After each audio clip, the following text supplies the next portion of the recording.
500 চাল রয়েছে, ওই 500 চাল রান্না হবে, 3 জন মিলে খাবেন? দিয়েছে আজকে। একজনে দিয়েছে? পালং শাক দিয়ে শাক তরি ওই মানে এক বান্ডিল পালং শাক দিয়েছে, আর হচ্ছে 500 চাল দিয়েছে, সেইটা রান্না করে খাওয়া হবে। আর এই সকালে চা খেয়েছেন, আর এখন 4:30 বাজে এখনো চা খাচ্ছেন? আচ্ছা আচ্ছা, মানে তো খুবই কষ্ট আপনাদের।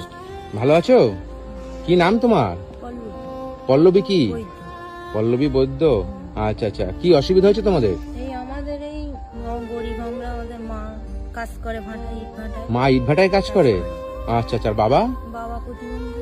বাবা প্রতিবন্ধী, আর বাবা কিছু করতে পারে না? বাবা কিছু করতে পারে না। আচ্ছা, কি করো তুমি? কি করো? আমি এখন কিছুই করি না, পড়াশোনা করতাম, হ্যাঁ। পয়সার অভাবে আমি 9 অব্দি পড়ে আর পড়তে পারিনি। কেন? পয়সার জন্য, পয়সার জন্য? ফিস দিতে পারিনি, তাই আর ভর্তি হওয়া হয়নি।